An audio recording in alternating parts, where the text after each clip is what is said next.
So let's go ahead and get started. And I want to thank everybody for joining me this afternoon. I do appreciate and honor your willingness to come spend some of your valuable time with me, and hopefully you'll find this information useful. Just as a quick background, my name is Brian Sanderoff. I'm a traditionally trained pharmacist. I used to own actually two pharmacies in downtown Baltimore at one time. And at one point in my career, I really came to understand that what we do in medicine is um, trying not to say this without with judgment. It doesn't serve many of our purposes well, especially when it comes to chronic disease.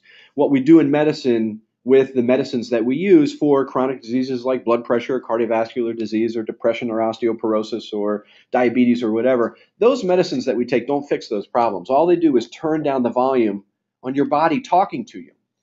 And so I've learned to look at health in a different way than I was taught in pharmacy school, and that how we are taught in general in our society here, and have started practicing in a different way. And I have been known to say that the number one killer in this country is not cancer. It is not heart disease. It is not diabetes. The number one killer in this country is misinformation. And so my mission with my work is really to help educate people appropriately, properly, to understand the true ramifications of their decisions.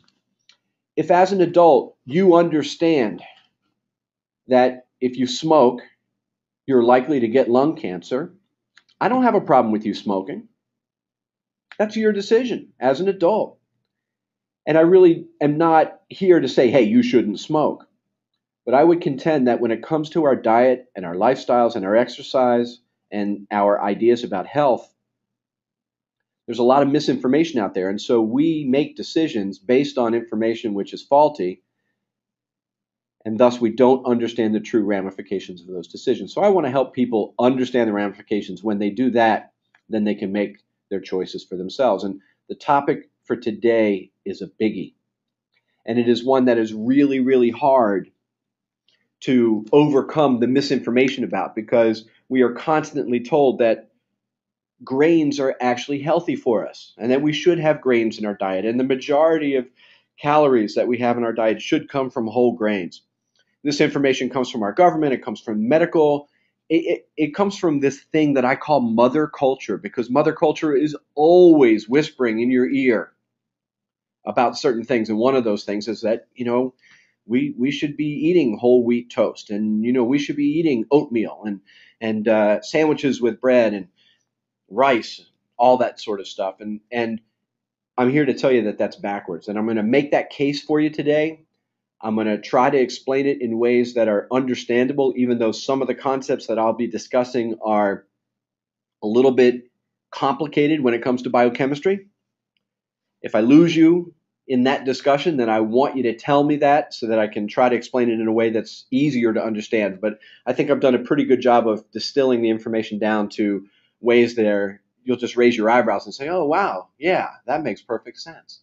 So we're going to get into it. Living grain-free, 8 weeks to change your life. And I put that in the title specifically for a reason, to help you understand that you have the ability to literally change the way your body works in as little as 8 weeks.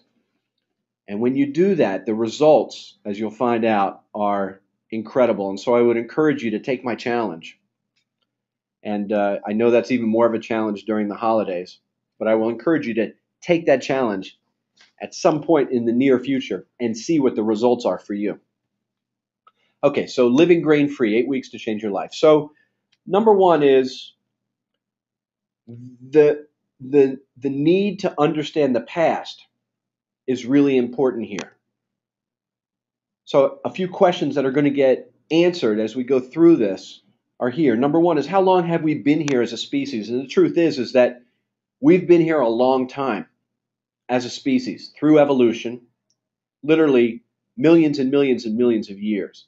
And you can see the little illustration here in front of you. This leap from here, this fourth guy, which is hunter-gatherer, to modern man, this representation is not accurate because it looks like, all right, well, that's the same amount of time that we went from this to this or this to this. The truth is that from here to here, literally millions and millions of years.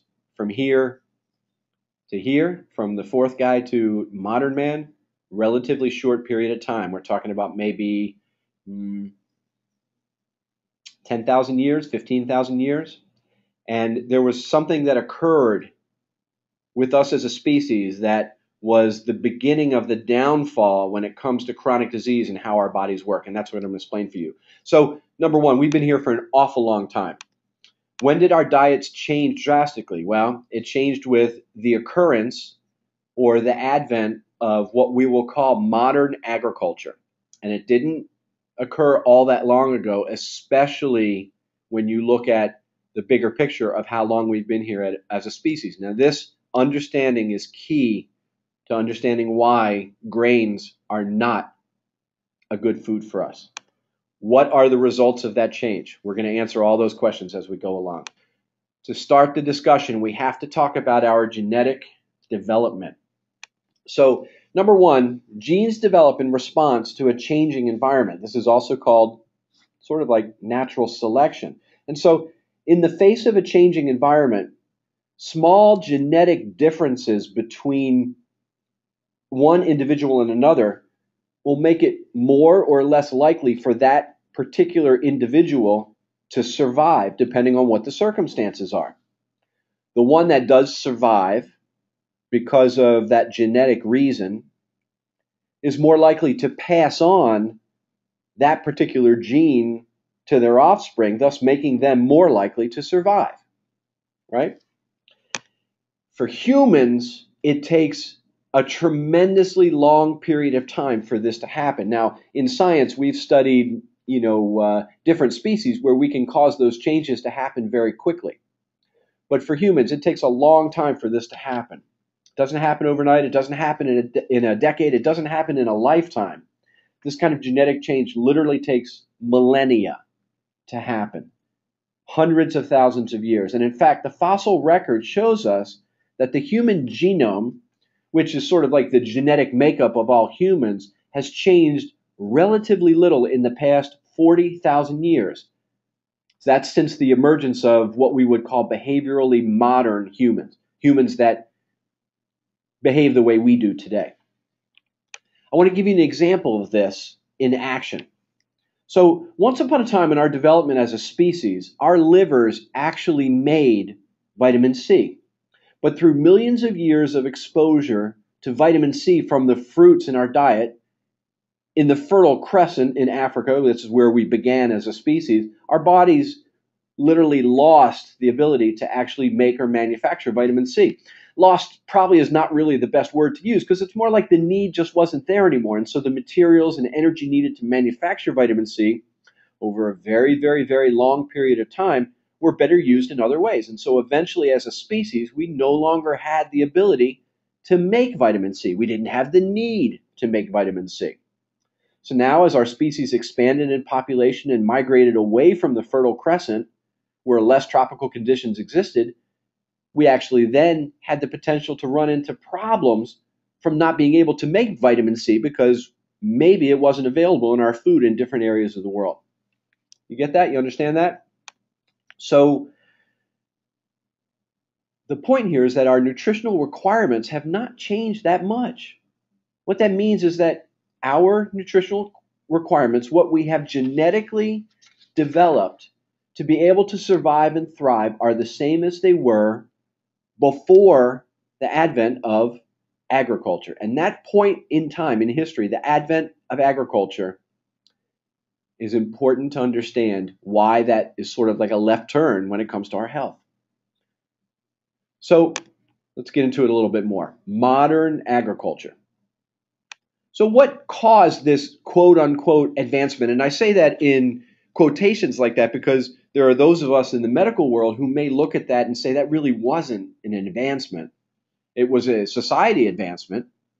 It's what allowed us to be able to build our modern society today and communicate the way we do and live the way we do. But when it comes to health, I'm not sure that that really was an advancement. So there are various theories as to why, as a species, we invented or gravitated towards what is known as modern agriculture. When the human population was relatively low and game animals were plentiful, there was no reason to phase from being a hunter-gatherer to a farmer. It's interesting to note that the extinction of large mammals in Europe, in Asia, and in North America coincides with the adoption of agriculture. And so it's quite likely that pre-agricultural man had sufficient knowledge to sow seeds and grow plants, but the need wasn't there as long as food game was available. It's also interesting to note that it wouldn't be energetically efficient as an organism to grow plants as it would be to just forage for plants, right? Why grains? Why were grains the first thing that we started to grow as a people in this idea of early agriculture or modern agriculture? It's probably a few reasons. One, because they were easy to grow, and they also supplied a ready source of calories, which is a constant a constant state of being that an organism will strive towards, right? When food is not plenty, anything that is a ready source of calories seems like a good thing, a positive thing. Science wasn't understood then, but the results were certainly understood, and that is that you got calories from those grains. Let's go through a little history of those grains. So the first milling stones, and this is like the mechanism needed to grind grains down to something that the body could absorb. Because if you just consumed grains without grinding them first, your body doesn't have the ability to break them down to be able to use the nutrients or the calories that are captured inside those seeds, basically. And so the first milling stones were seen some 10 to 15,000 years ago. Hunter-gatherers would not have had the ability or the desire to carry around with them the heavy equipment needed to actually grind grains. So the domestication of wheat first started in the Middle East, probably around 10,000 years ago, and from there it spread to Europe and Asia. Rice was domesticated in Southeast Asia around 7,000 years ago, and that's about the same time that corn was domesticated in Mexico and Central America, again around 7,000 years ago. So we have to also understand another piece of biochemistry, and that is this very important hormone called insulin and what its job is in the body and how we genetically developed insulin and its job in our body. So number one, it has to do with life preservation in times of famine. One of insulin's jobs is to tell sugar where to go in the body. So you eat something that gets broken down into sugar. The sugar circulates in the bloodstream. The pancreas is then sort of notified to release insulin to help escort sugar into various cells in the body. The first place that sugar wants to get stored as energy is in a form called glycogen. And that happens first in the liver and then in muscle cells. Glycogen is a more readily available source of energy. And this makes perfect sense because liver cells and muscle cells need a lot of energy to function properly. And also the breakdown of glycogen in the liver is what will supply sugar for the body in times of famine when there is no sugar coming from our diet. If the glycogen storage in the body, both in the liver and in the muscle, if that capacity is filled, then the body will convert the sugar into a more medium to long-term storage unit. We call that fat, and that's the purpose, one of the purposes of fat cells. It's just stored energy in our body. But what happens today when food is plenty? What happens to a species when they no longer have to worry about the availability of food on a daily basis? Well, because we have too many sugars in our diet in the various forms that they come in, including grains and especially processed and refined grains, the pancreas is constantly asked to produce more and more insulin. And this is not just an issue of how much sugar is in the food, but also how quickly that sugar hits the bloodstream. So if you have a food that has sugar in it, and when you eat that food, the sugar level in the blood goes up very quickly, that measure is called that food's glycemic index. The quicker blood sugar rises from eating something, the higher the glycemic index is of that food. And so if you were to eat just a straight animal protein like, an egg or a lamb chop or a piece of chicken, it literally has no glycemic index. There's no sugar in that food at all. If you were to eat a piece of fruit in its whole form, like an apple or a pear or a strawberry, its glycemic index is moderate. It has sugar. There are sugar in those foods that I just mentioned, but because of fibers and enzymes that are in that food, the rise in sugar from eating that food would happen in a measured way. If you were to eat a cake or a candy or a donut, the sugar would rise in the bloodstream very, very quickly. That's a high glycemic food. While any food that is grain based, even if you think it's healthy for you, is high glycemic, especially the more it's processed. So if you're eating a piece of 12 grain whole wheat bread for breakfast, for many of us in the way our bodies work, it's just like eating a Snickers bar. And I usually tell people if that's the case, you might as well just say eat the Snickers bar because it's more fun, right? And we're all about fun. So there is this occurrence that happens that's called insulin resistance. And this occurs when cells sort of stop listening to the knock at the door that insulin is supposed to be. So because of too much insulin going around in your body, when insulin goes to a cell and says, hey, I've got some sugar, let's take it in so you can use it for energy, the cell doesn't even listen to the knock at the door anymore. That's called insulin resistance. There's a lot of other names in medicine that we use for that condition. It can be called metabolic syndrome. It can be called syndrome X. It can be called prediabetes. And all of those terms really mean the same thing. And it's the condition where the body is not listening to insulin anymore. And this happens to the liver cells and the muscle cells first.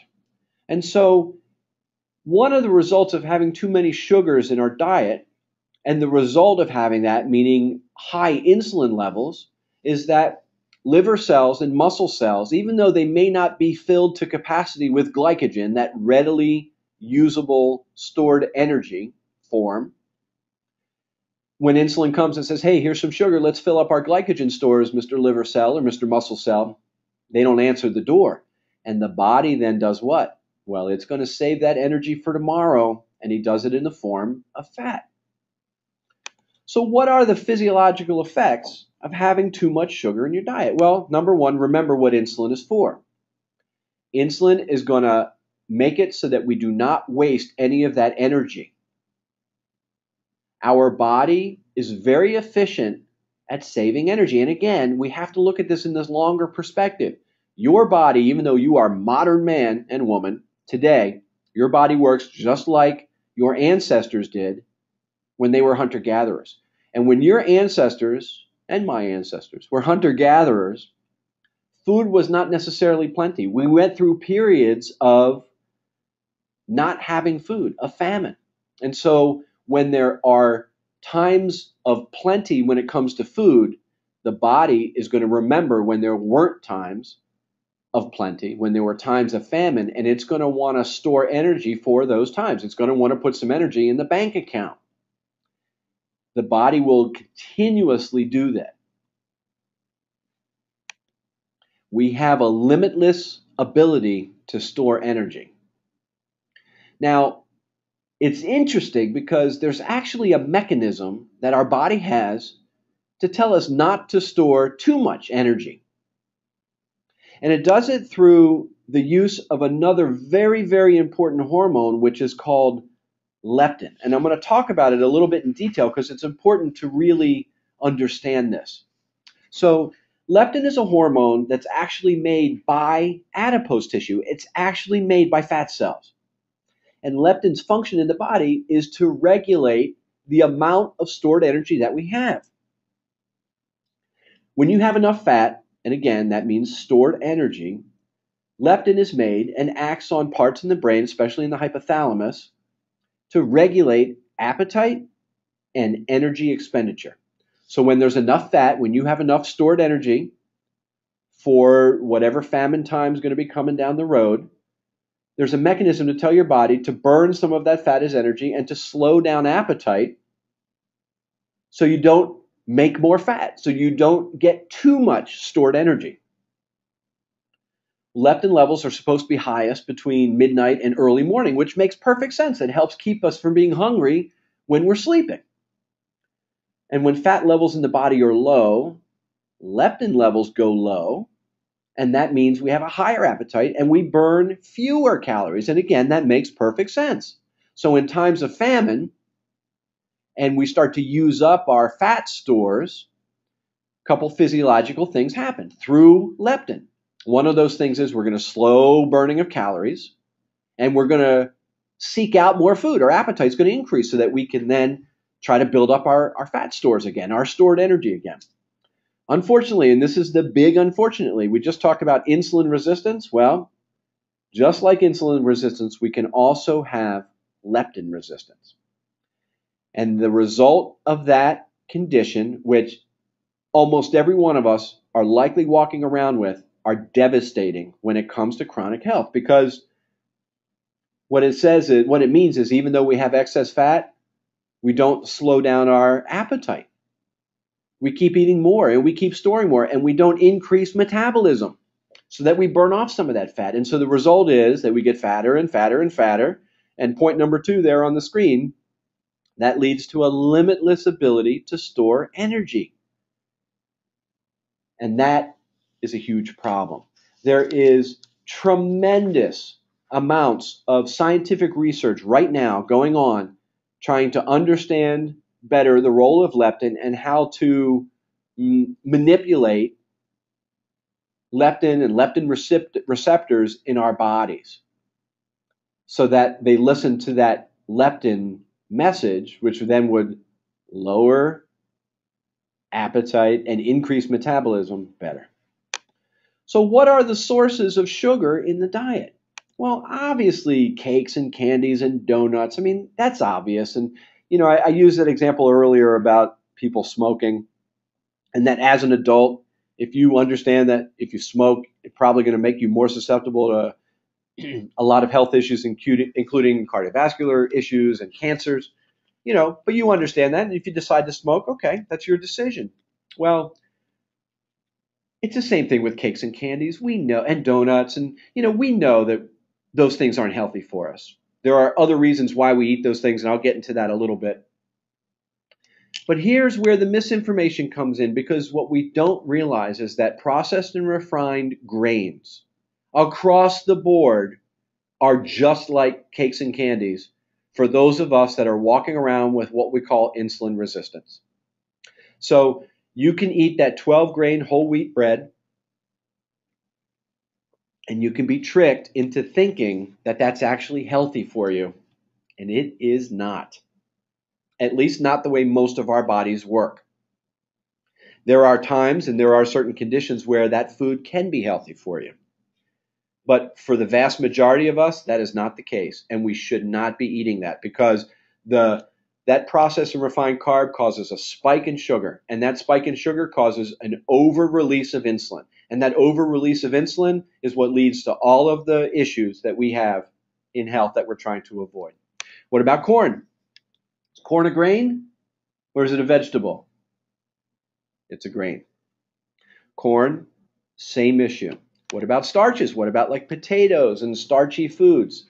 Same issue. One way or another, they turn into sugar in our diet, in our bloodstream. So I'm not saying that you should never eat a potato, but I'm saying that we eat too many potatoes, and we eat too big potatoes that are too big at one time.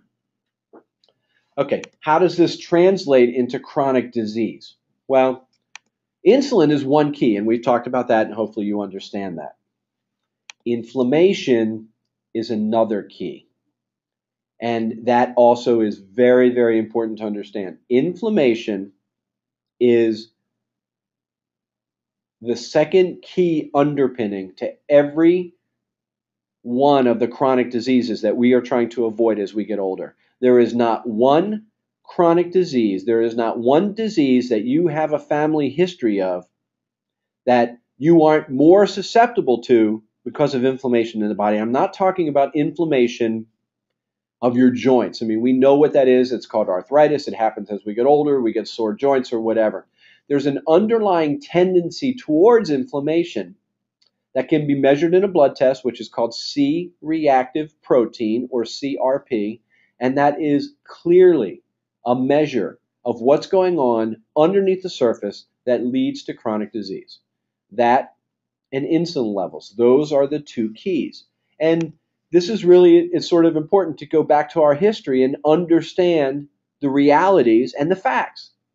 So here are the facts. The fossil record indicates that early farmers, as compared to their hunter-gatherer ancestors, had a characteristic, you ready for this? They had a reduction in stature, an increase in infant mortality, a decreased lifespan, an increase in infectious diseases, an increase in iron deficiency issues and bone mineralization issues, and an increase in dental caries and tooth enamel defects. And that is comparing them to their hunter-gatherer forebears. Early agriculture actually brought about worse health, not better. And what is the reason? Because of the grains that we were growing. So how do we reverse this trend? Well, it may seem obvious. It is obvious to me, and yet sometimes stating the obvious in simple terms helps cement it to us. So number one, you just have to avoid sugar completely. Now, I want to point out that when it comes to health and making changes, I'm generally not very radical.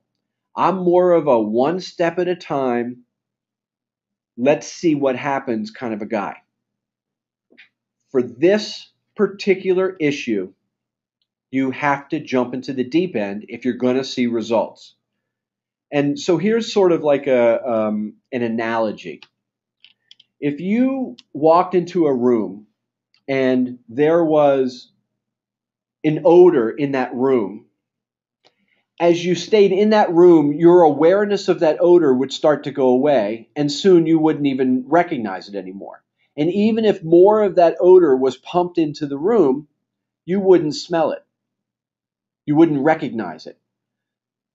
The only way for you to be able to detect that odor again is for you to get out of that room for a period of time and then come back in. Then you'd smell the odor again. It's the same sort of thing with the sugars in our diet. If you want to reverse insulin resistance, you have got to get the sugars and the processed and refined carbs out of your diet completely. You do that for a period of time. Then when you add sugars back to your diet in moderation, your body will use that sugar in a completely different way. You will reverse the insulin resistance. Hopefully that makes sense. I want to say a little bit about sugar cravings because there are various reasons why we can have sugar cravings. Some of them have to do with something that's going on in our gut. Oftentimes, we are walking around with an imbalance of the good bacteria in our gut, and we have things that feed on that sugar growing in our gut that shouldn't be there. Yeasts and funguses. And when we stop feeding those yeasts and funguses that are in our gut, they create chemicals that make us want to have sugar. They sort of create the environment so that they'll for sure get fed. I also want to point out about the sugar cravings is that if you are a sugar junkie, and please understand that when I say a sugar junkie, I'm not just talking about cakes and candy. There are people that I know who never touch cakes and candy, but they eat bread and pasta and cereal and grains all the time. Those people are sugar junkies as well. If you are a sugar junkie, once you completely take them out of your diet, usually within 2 to 3 days, the sugar cravings are gone. But if you want that to happen, you have to jump in the deep end. You have to get the sugars completely out of your diet. And I'm telling you, this is not just my own personal experience. This is experiences that have been shared with me with countless patients of mine who have gone through this process as well. Once you get them out of your existence for a period of time, and usually it's just a few days, the sugar cravings will go away.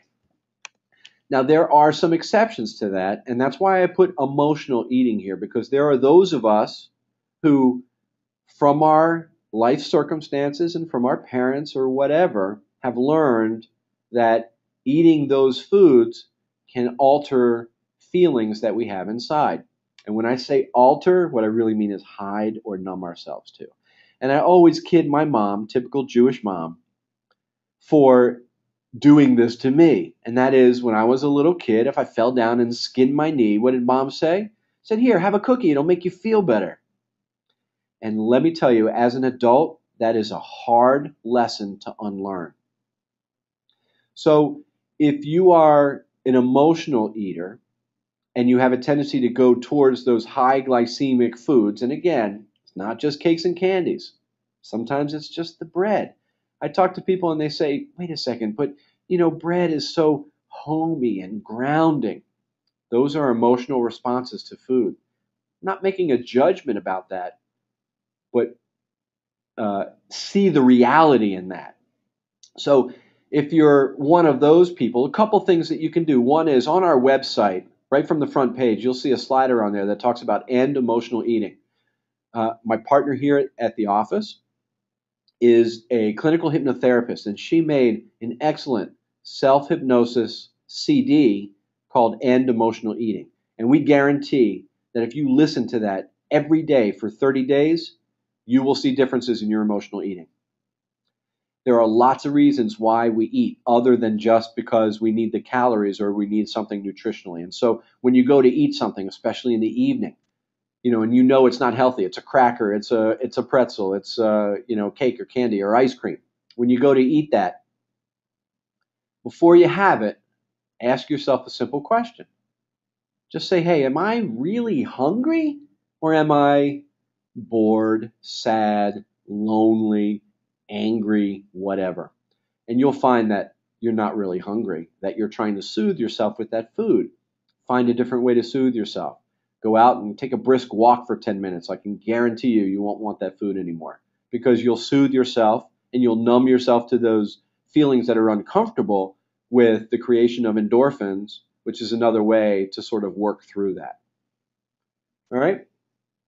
I also want to talk, since I just mentioned that, I want to talk about the role of exercise in this process, because this goes back to where in the body sugar gets stored. And the first place that the body wants to store sugar is in the liver and in muscle cells in the form of glycogen. And when you use your muscles, you use that glycogen store up. So if you go out and you exercise, the energy that you'll get for using those muscles, the energy that you'll use in that exercise is the glycogen in your muscles. Then when you eat something, and some of that something is sugar, then the body will be able to store that as glycogen first instead of as fat. So when you don't exercise, you don't use up those healthier short-term energy stores, and then the body has no choice but to store it longer term, and again, that's called fat. This is a help in reversing insulin resistance. This is one of the ways that you reverse insulin resistance. One, jump in the deep end as far as taking those sugars out of your diet. That means cakes and candies and donuts and ice cream, and it also means processed and refined carbs. It means bread and pasta and cereal and grains. And start to get some exercise, and you will see that reverse rather quickly.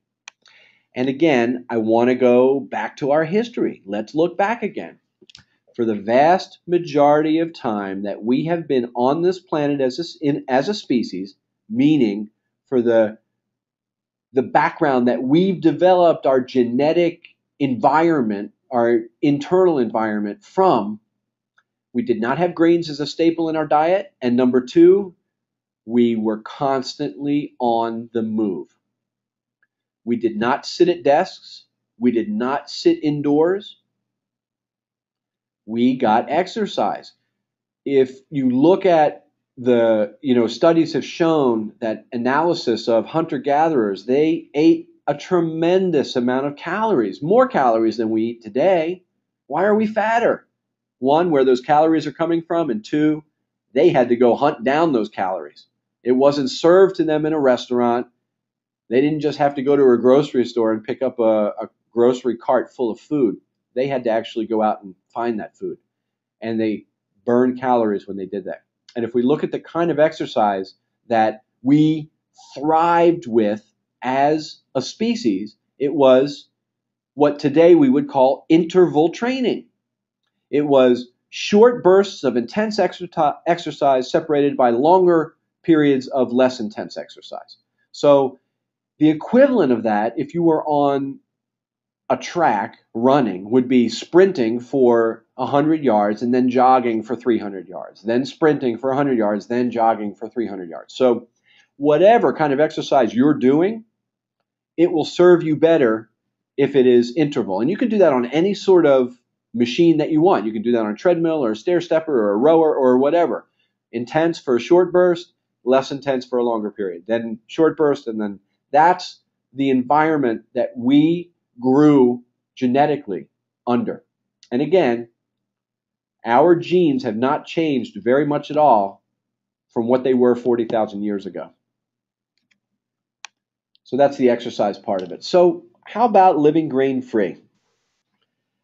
I have to tell you that when I have this discussion with my patients or I do a talk, I get a lot of resistance. I get a lot of funny looks from people because this is where Mother Culture has been whispering in our ears our entire lives. And it seems so odd that that may not be accurate or right.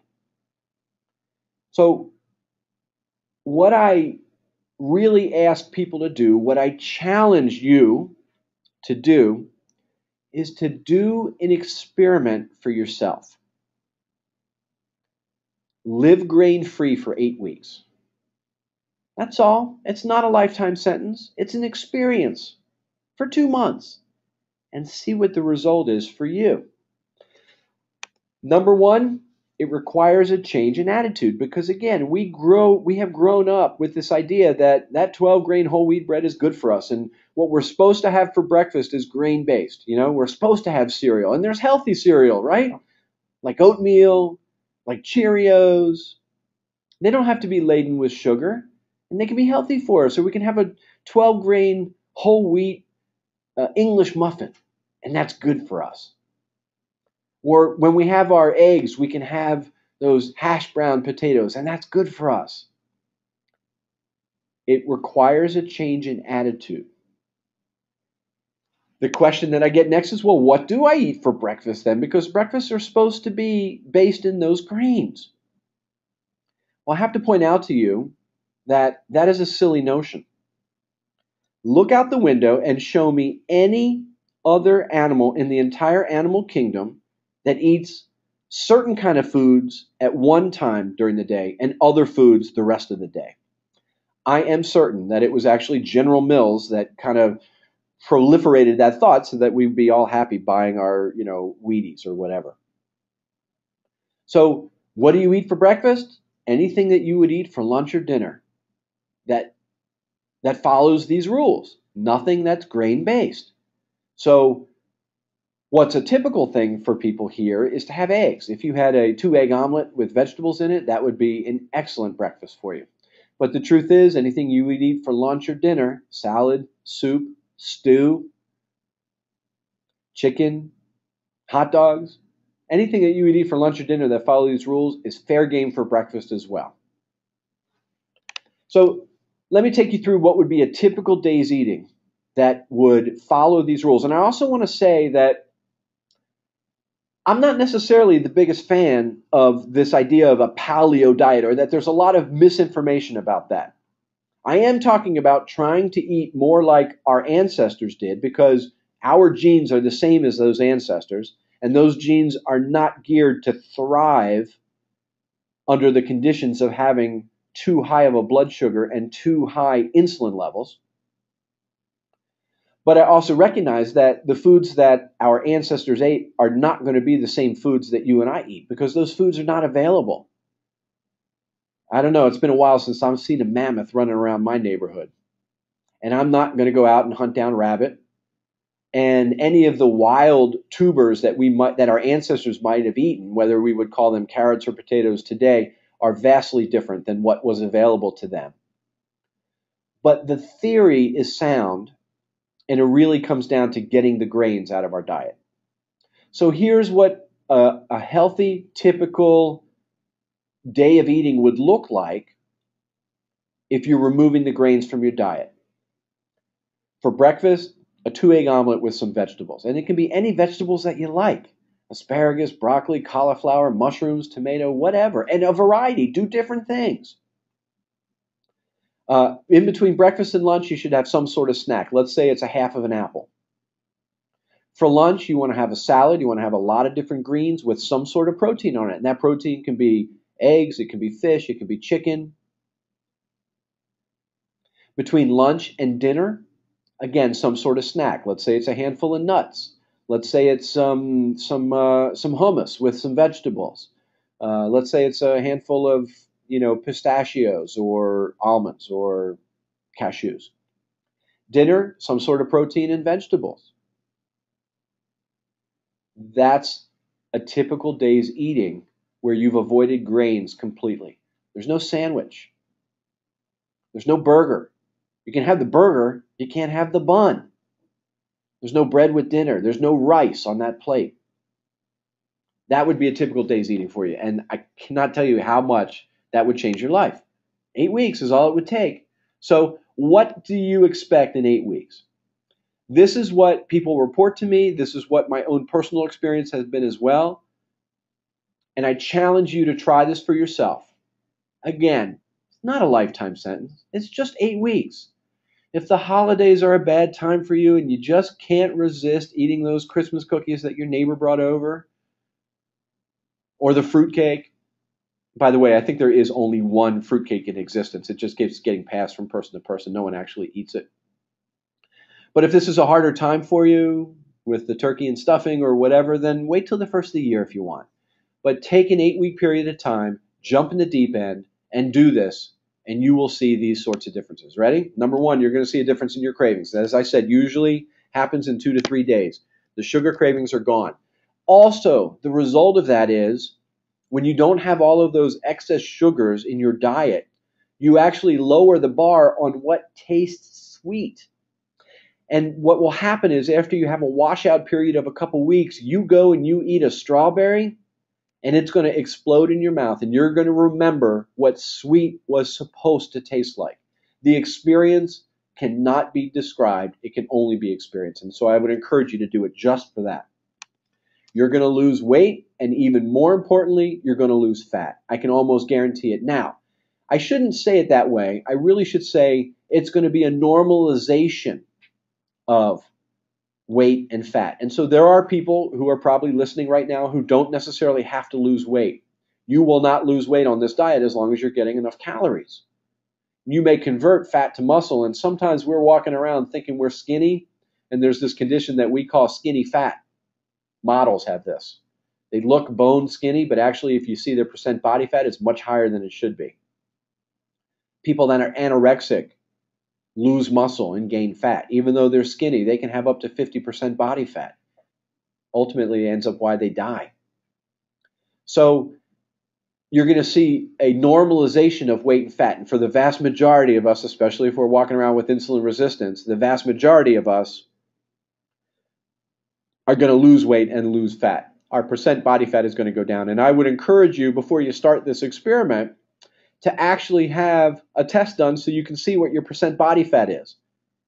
And when you do that, then you'll know what your starting point is, and then you'll see what happens 8 weeks later. There's all sorts of cardiovascular effects. Your blood pressure will normalize. Your cholesterol will normalize. If you have plaques in your blood vessels, those will start to go away. all from getting the sugars and the processed and refined carbs out of your diet. And if you're walking around with a genetic tendency towards cardiovascular issues, and I don't know which ones of us don't really have parents or grandparents that had strokes and heart attacks and high blood pressure and problems with their heart, you're going to make yourself much less susceptible to having that. And that happens regardless of what your blood says. I do not generally pay attention to what cholesterol says the way that medicine does. You may see a lowering of cholesterol. You may see a raising of cholesterol when you do this. It doesn't matter. You will be healthier as far as your heart goes from this experience. You will see all sorts of mental and emotional effects that happen with this. What's happening in your gut and sugar and how your body works directly affects what's going on in between your ears. There's actually more brain chemical activity in your stomach, neurotransmitter activity in your stomach than there is in your brain. And doing this, people see brain fog go away. All of a sudden, they're sharper again.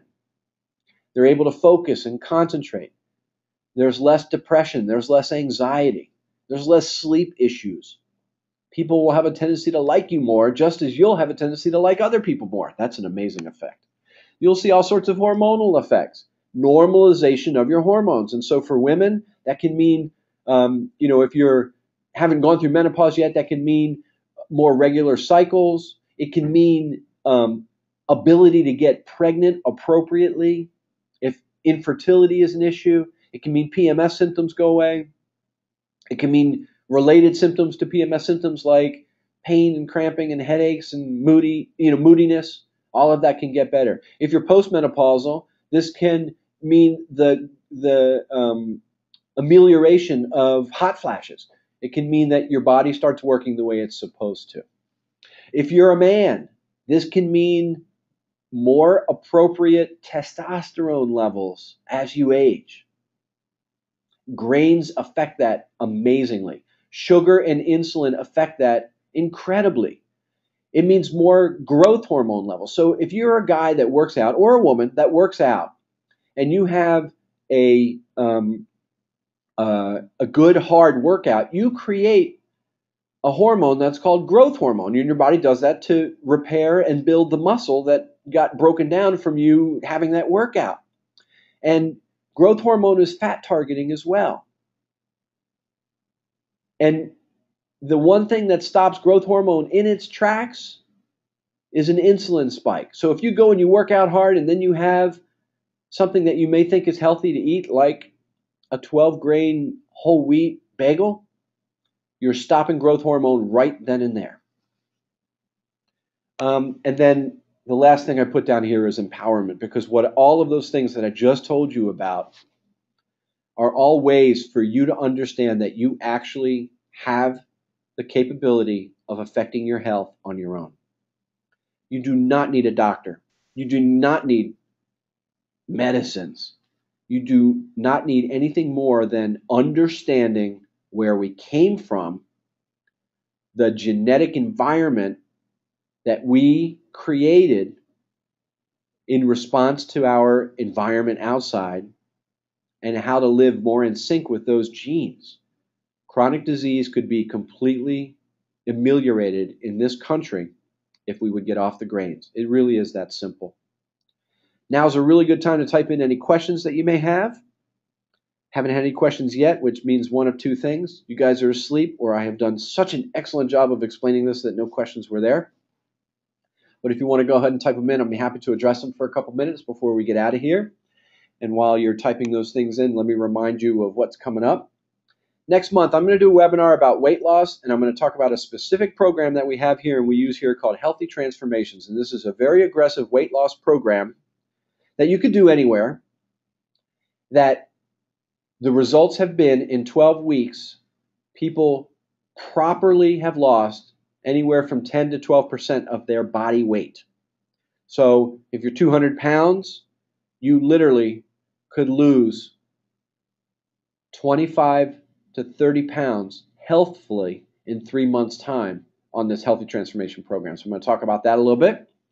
We actually have a nurse here in our office that runs that program for the local folks, and we are now developing a mechanism to be able to do that program abroad as well through the magic of the internet. And I also want to point out that all of the webinars that I do end up on my archive. Those are just some of the topics. When I went and looked at the list of them, I was amazed to see that there were more than 24 of them. And so all sorts of topics like you see here and many other ones that you don't see listed here. So I would encourage you to go to the website and check them out, including the talk that I've just done. This is recorded and will end up in the archive probably by next Monday. And so I would encourage you to revisit this issue and share this information with other people as well. I'll also tell you that I will do this one live, just like we're doing now, on Thursday evening at 7 p.m. Eastern Time. So if you want to jump back on, or if you want to have someone else, come and participate, then certainly let them know about that as well.